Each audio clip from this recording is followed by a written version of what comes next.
वाल्मीकि जी का जन्म एक ब्राह्मण परिवार में हुआ था, लेकिन उनके बचपन का नाम रत्नाकर था।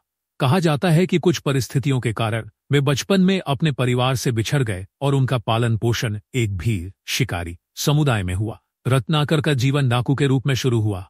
वे जंगल में राहगीरों को लूटते और उनकी हत्या करते थे। इस जीवन का उद्देश्य अपने परिवार का भरण पोषण करना था। लेकिन एक दिन उनकी मुलाकात महर्षि नारद से हुई। नारद जी ने उनसे पूछा, क्या तुम्हारे पापों का भागीदार तुम्हारा परिवार होगा, जिसके लिए तुम ये सब कर रहे हो? जब रत्नाकर ने यह सवाल अपने परिवार से किया तो उन्हें पता चला कि कोई भी उनके पापों का बोझ नहीं उठाएगा।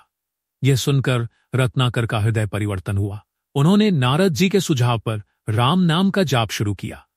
कहा जाता है कि वे इतने लंबे समय तक ध्यान में बैठे रहे कि उनके शरीर पर चींटियों ने बिल बना लिया। चींटियों के बिल को संस्कृत में वाल्मीकि कहा जाता है।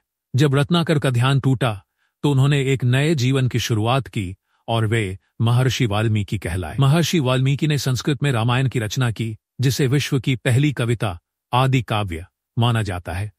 उन्होंने रामायण की रचना भगवान राम के जीवन को आधार बनाकर की, जिसमें धर्म, नैतिकता और मानव जीवन के आदर्शों का चित्रण किया गया है। वाल्मीकि की यह कहानी यह सिखाती है कि मनुष्य चाहे कितना भी बुरा क्यों न हो, आत्मज्ञान और सच्ची भक्ति से जीवन में बदलाव संभव है।